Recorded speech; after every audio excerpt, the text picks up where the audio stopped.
खुलुमबाय Bodoland territorial reason सरकारनि दैदेननायाव थांनाय 9 अक्ट'बर खालि गिबि खेबनि थाखाय खुंनाय इंटर 6 शेड्यूल प्रिमियार लीग 2022 मायथाइनि आईएसपीएलनि जानाखि गेलेनाय हाबाफारि थांनाय 9 अक्ट'बर खालि बेखेवजानायनि उनावहाय आथिखालाव बीटीसीनि सिङाव थानाय गुबुन गुबुन गेलेग्रा फोथारफोर जेरै डिमाकुसी मिनि स्टेडियाम गेलेग्रा फोथार Baksa district sports complex बाथौफुरि Musulpur आरो चिरां जिल्लानि बिजनी डिस्ट्रिक्ट स्पोर्ट्स एसोसिएशननि गेलेग्रा फोथार क'क्राझार जिल्लानि क'क्राझार डिस्ट्रिक्ट स्पोर्ट्स एसोसिएशन गेलेग्रा फोथाराव आथिखालाव आईएसपीएलनि गेलेनाय हाबाफारिफोरा जागासिनो दङ।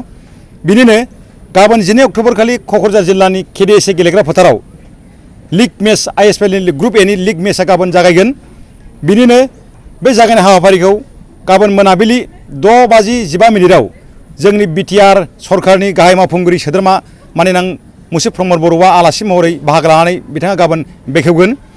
बे लीग मैच बेखेवनाय हाबाफारियाव बड'लेण्ड टीमनि हेंथायै गार' हिल्स डिस्ट्रिक्ट अट'नमास काउन्सिलआ बाहागो लागोन आरो बे फुटबल मैचखौ मोजाङै मोजां दैदेननो थाखाय गासै रोखोमनि पेन्डेल साजायनाय फोथार साजायनाय आरो बायदि बायदि थाखोनि हाबाफारिफोरा आथिखालाव जोबथा महर मोनबाय। बिदिनो गाबोन जानो गोनां जानाखि आईएसपीएलनि लीग मैच बे लीग मैचआव दुलाराय ओनसोलनि दुलाराय बे हालामनि गासैबो थाखोनि हारि माहारि हारिसाफोर नोगोरारिफोरखौ जों खावलायो बानजायगिरि आफादनिफ्राय नोंथांमोना जाहाथे आईएसपीएलनि जानाखि केडिएसए फोथाराव जानो गोनां हाबाफारियाव नोंथांमोना लैहोर फैनानै जाहाथे नोंथांमोना बाहागो लायो आरो गेलेगिरिफोरखौ थुलुंगाखां होयो। बेनि थाखाय बानजाय आफादनिफ्राय जों दुलाराय रायजो राजाफोरखौ खावलायहरो।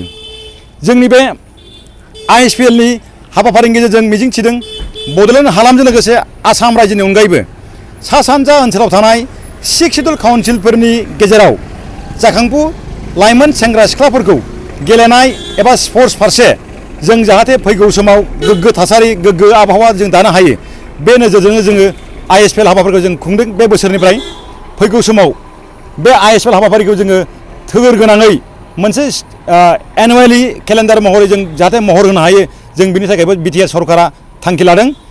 बे हाबाफारिनि गेजेरजों जों मिजिंथिदों जिहेतु जोंनि बड'लेण्ड ओनसोलाव आरो आसाम रायजोआव जोंनि गेजेराव गोबां थाखोनि state level national level international लेभेलनि जोंनाव गोबां फुटबलारफोर दङ।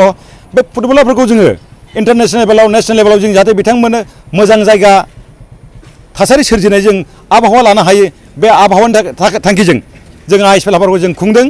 आसा खालामदों फैगौ समाव बे आईएसपीएल हाबाफारिया रायजो राजाफोरनि अनसायनाय आरो रायजो राजाफोरनि थुलुंगाखां मोननायजों फैगौ समाव गोख्रोंसिन महर मोनगोन। बे खेबनि जानाखि आईएसपीएलनि हाबाफारि बे हाबाफारियाव जोङो गुबैयै रायजो राजाफोरनि थाखाय जोङो गुबैयै जों जिरायनाय नायनो हानाय थाखाय जों सिट केपासिटि जों खालामदों। बेयाव बेसेन नाङै जोङो हाबनायनि जोङो बे खाबु खालामदों।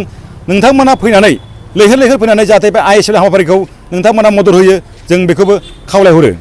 गुबैयै जाय हान्जाया जोबथा गेलेनायसिम थांनानै जोबथा गेलेनायाव चेम्पियनशिप जागोन बे हान्जानो जोङो जोंनि खुंफुं आफादनिफ्राय बा बिटिआर सरकारनिफ्राय नोगोद 3 लाख रांजों लोगोसे गंसे ट्रफि जेननाय हान्जानो 2 लाख रांजों लोगोसे गंसे ट्रफि आरो जाय हान्जाया 3थि जायगा मोनगोन बे हान्जानो 1 लाख नोगोद रांजों लोगोसे गंसे ट्रफि होनाय जों थांखि लादों।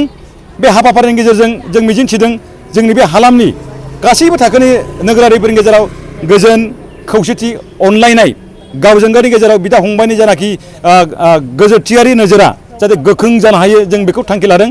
बेनिखायनो नोंथांमोन गासै दुलाराय रायजो राजाखौ आं खावलायगोन बानजाय आफादनिफ्राय जानानै नोंथांमोना गाबोन मोनाबिलिनिफ्राय केडिएसए फोथाराव जानो गोनां आईएसपीएलनि जानाखि लीग मैच बे लीग मैचआव नोंथांमोना लैहोर फैनानै बाहागो लाफै आरो फुटबलनि मोनसे गोख्रों थासारिखौ नोंथांमोना जाय गावनि मेगनजों नुनो मोनगोन बे फोथाराव फैनानै आं बेखौनो गुरैयै खावलायहरो। फैगौ 23 अक्ट'बराव आईएसपीएलनि जोबथा गेलेनाया क'क्राझार जिल्लानि थिथागुरियाव थानाय साइ सेन्टाराव खुंफुंजागोन। बे जोबथा हाबाफारियाव मिरु सरकारनि गेलेमु बिफाननि मन्थ्रि अल इन्डिया फुटबल फेडारेशननि आफादगिरि आसाम रायजोनि फुटबल फेडारेशननि आफादगिरि गिबि मन्थ्रि डक्टर बिश्व शर्मा डक्टर हिमन्त बिश्व शर्मा आरो गुबुन गुबुन बिफाननि बिबानगिरि जोंनि हालामनि बिटिआरनि गाहाय मावफुंगिरि सोद्रोमा माननीय प्रमद बर' डिपुटि गाहाय मावफुंगिरि सोद्रोमा माननीय गबिन्द बसुमतारी लोगोसे जोंनि हालामनिफ्राय सायख'जानाय एमपि MLA मावफुं सोद्रोमा आरो गासैबो थाखोनि बिबानगिरिफोरखौ जोङो हांख्रायदों। मिजिं खालामो जोंनि जोबथा हाबाफारिया रायजो राजाफोरनि थुलुंगाखां मदद आरो आलासिफोरनि नुजाथिनायजों गोजोनैनो गोजोन बारलांगोन। गेलेनायजों लोगोसे मा हाबाफारि थागोन जोबथा सान? जोबथा साननि बा जोबथा गेलेनायनि हाबाफारि बायदियै जोङो बायदि हारि माहारिनि हारिमुवारि दिन्थिफुंनायजों लोगोसे बायदि रोखोमनि जों गोसो बोनो हानाय जों हाबाफारि लादों। बेनि गेजेराव 500सो सोद्रोमानि बर' हारिनि बागुरुम्बा मोसानाय, बर' हारिनि बायदि थाखोनि मोसानाय जोङो दिन्थिफुंनाय जों हाबाफारि लादों। गासैबो थाखोनि हाबाफारि साजायनाय आरो हाबाफारि मावफुंनायनि थाखाय बिटिआर सरकार आरो बानजाय आफादा गोख्रोङै नांथाबनायखौ जों दिनैनि समाव बुंनो हायो।